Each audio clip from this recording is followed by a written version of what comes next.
Hi class, this is Susan Priest. For this week, we're going to be looking at bigger questions to try and kind of connect some of the dots because we're moving into a period of time where we're looking at different 20th century movements.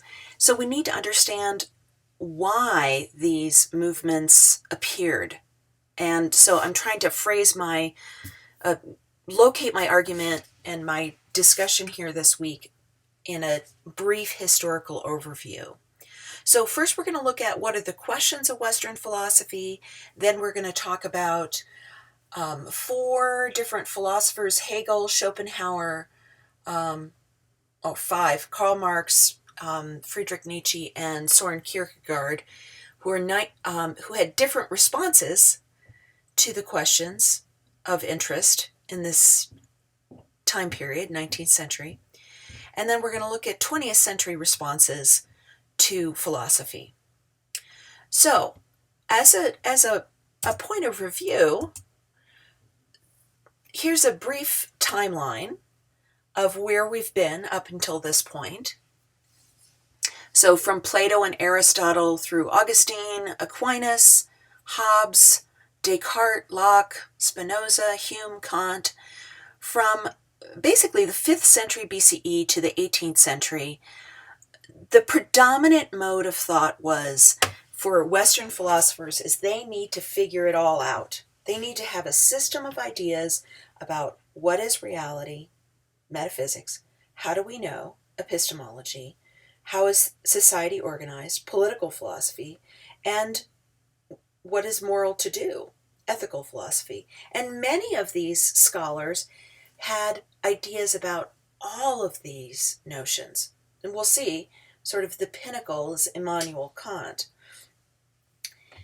So the interesting thing is that something different begins to happen in the 19th century. And the last person of interest who seems to be developing an organized or systematic form of thought was George Friedrich Hegel. So let's start there. So George Friedrich Hegel was a German philosopher who was known to create an idealistic view of the world, and he really believed that we would ultimately figure out the nature of reality. So in that sense, well, it was idealistic on many levels. His form of philosophy was idealistic on many levels. He believed that we could uncover the truth. We didn't know the truth right now, but that the truth was out there and we could figure it out. And one of the ways in which this idealism happened was through a dialectical process. Now, ever since the time of Plato, with the Socratic method, the dialectical method has been more, you're having an argument with two different people. Your opponent, as it were, the interlocutor. But for Hegel, the dialectic takes on a smaller, more analytical perspective, whereby someone will ultimately understand reality by carefully examining opposing views and coming up with a kind of synthesis of reality. So some of the people, we'll see, a contemporary of Hegel, Arthur Schopenhauer, they were kind of like competing philosophers at the time, had a completely different understanding of reality. He didn't say that we could make sense out of it. His observation was that will, our human ego, Freud came to say, runs the world. There's always this meaningless will who wants more. It's kind of like the Gollum character from The Lord of the Rings. Precious. So there's this irrational force which is motivating humanity to get what they want. And he says the dominant culture tries to sublimate the will, and that's what culture is. Grandmother says be nice. So that's an example of a sublimation of the will. We wouldn't have the works of Sigmund Freud without Arthur Schopenhauer. He did have one really interesting idea that I put out there, is he did believe that formal music could relieve the human of the tyranny of will, that somehow listening, especially he was listening to classical music, could elevate the human consciousness. I think this might be an idea that some of you resonate with. I know I do. You don't have to like classical music, but you could listen to Beethoven and just chill the fuck out. Soren Kierkegaard was a Danish philosopher in the 19th century who said that despair is the central philosophical problem and that the individual must choose. He did not believe that it was important for us to create some systematic form of philosophy. He said we couldn't do it. And we can't prove the existence of God through rational means. He said that's ridiculous. You either believe or don't believe as a matter of faith. Now, Soren Kierkegaard was a Christian, so in the beginning, this first branch of existentialism was Christian. And he basically said the individual has to choose how they live their life. And that is why people are faced with despair often. Karl Marx, another important 19th century philosopher who was a student of Hegel. So he's sometimes called a left Hegelian because he kind of took Hegel's philosophy and ran with it in a particular political way.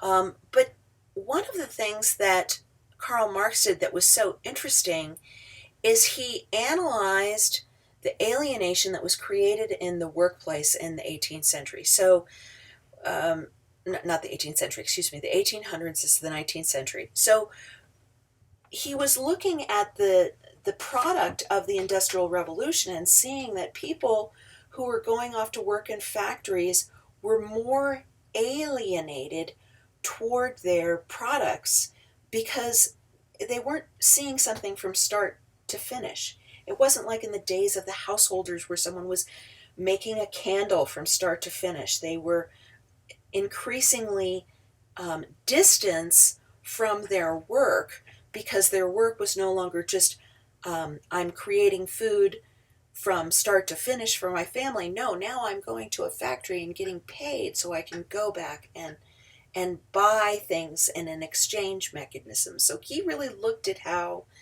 that was creating a sense of alienation in the culture.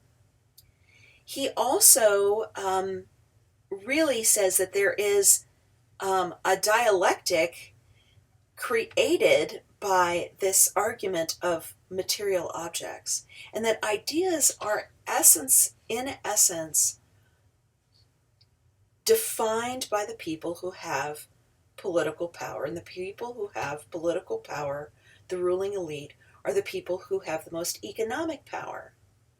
So he said you can't say there's some grand ethical plan. We can only see that the people with the most money get to determine what the morals and ethics and the rules are.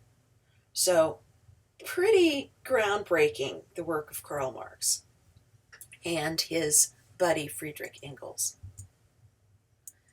So another root of existentialism and the different ideas of the 20th century came from Friedrich Nietzsche. So like Schopenhauer, he said the world is driven by the will to power.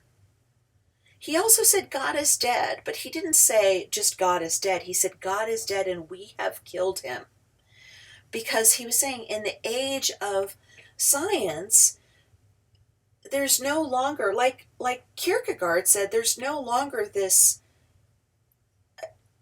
we can't say that we can prove the existence of God. That's just ridiculous. God is a matter of faith, and in the age of science, that's getting harder and harder for people to have faith.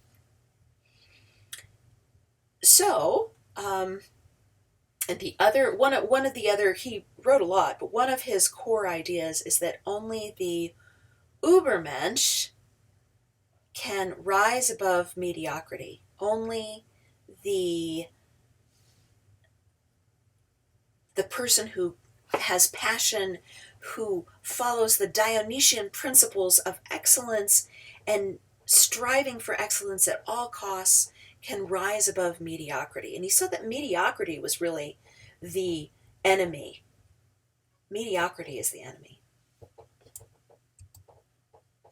So what I want you to see is that after the 19th century, and this sort of breaking apart of the systemization of philosophy, we have three very different approaches to philosophy. You're not reading about all of them, but I want to talk to you about American pragmatism, British analytical philosophy, and then the roots of phenomenology and existentialism. So American pragmatism is, you can see how American, truth, it's not subjective. Truth is the idea that works in the world. So what works? So democracy, capitalism, American pragmatism would say these are ideas that work in the world.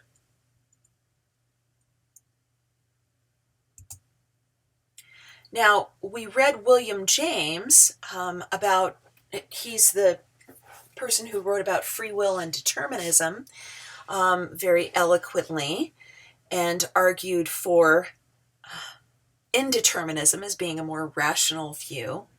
But he's also considered an American pragmatist. He was both a philosopher and a psychologist. He was raised in a very religious household, and his brother Henry James was a famous novelist. His sister Alice James was also an author.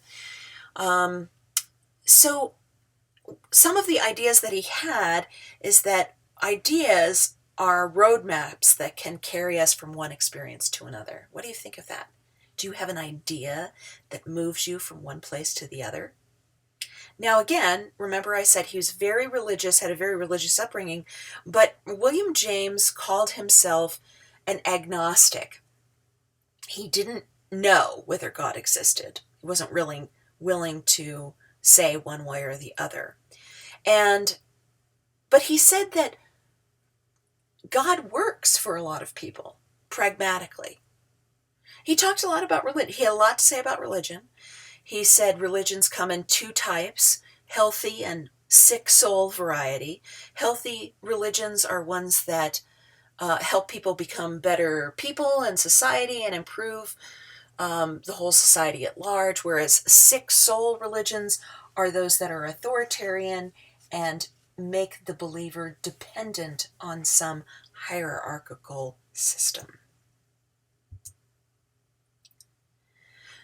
John Dewey, his pragmatism is known as instrumentalism, and he says that thinking is solving human problems, not searching for truth.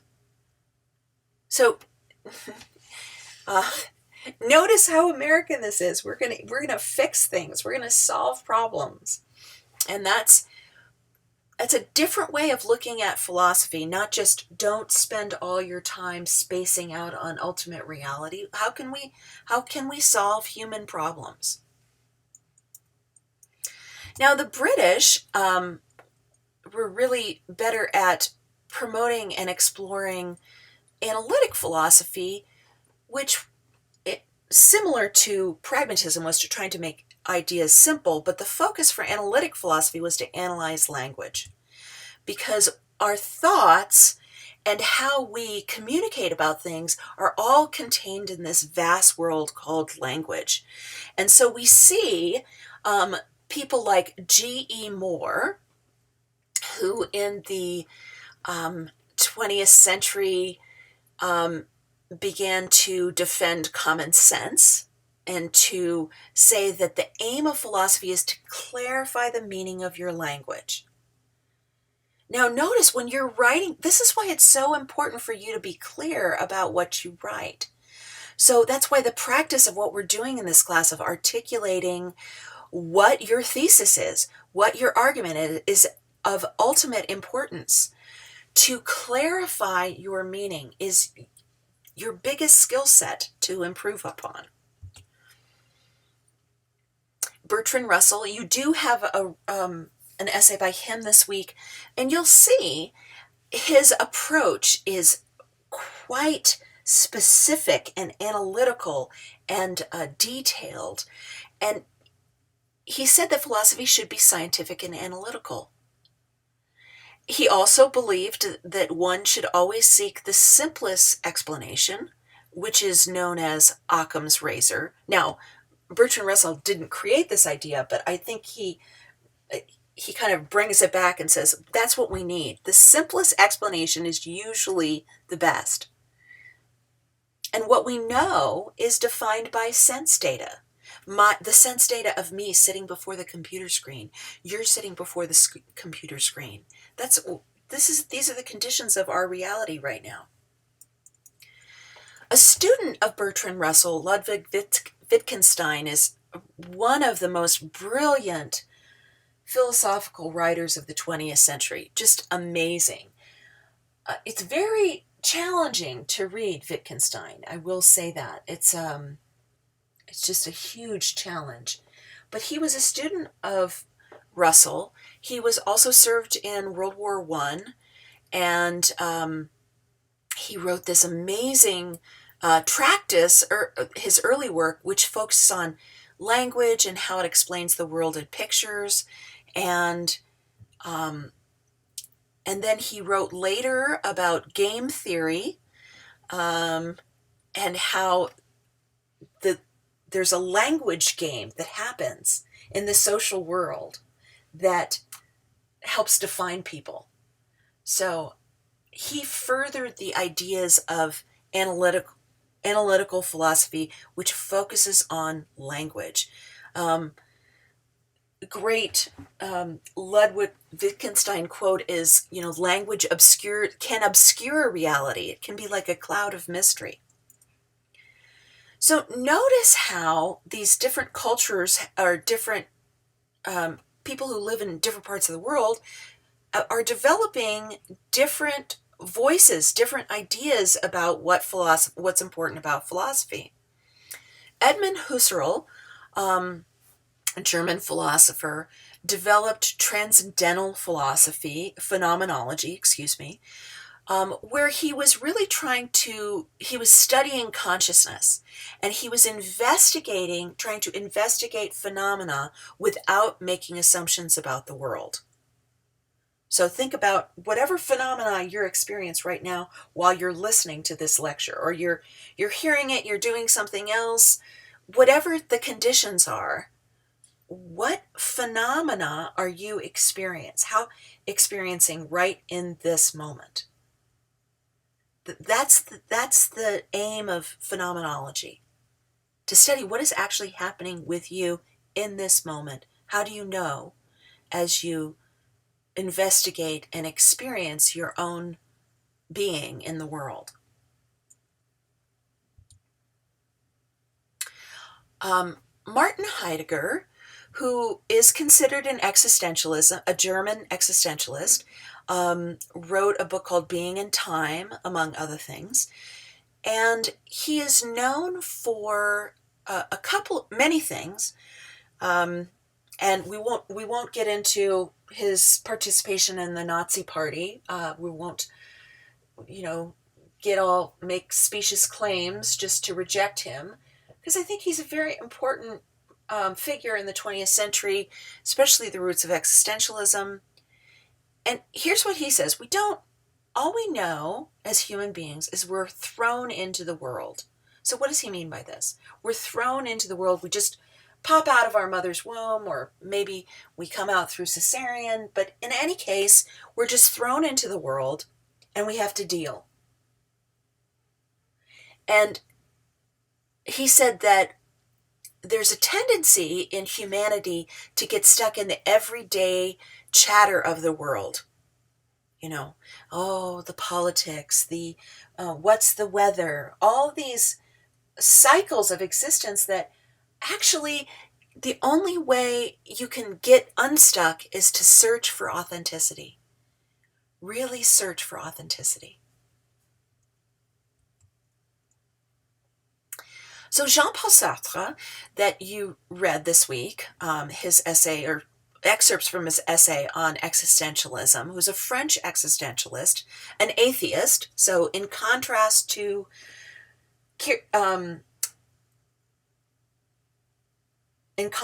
Kierkegaard, he was an atheist.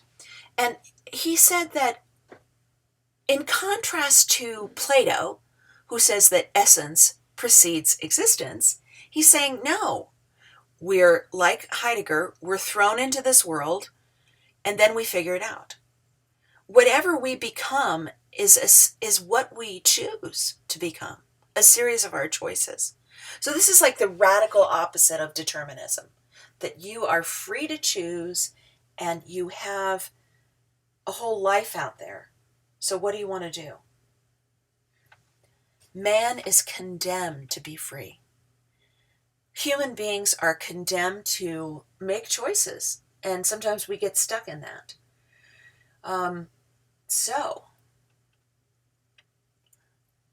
what do you think about these different philosophical movements and how they are so different in the 19th and 20th centuries from what we've seen for the first 2,000 years of philosophical history in the West?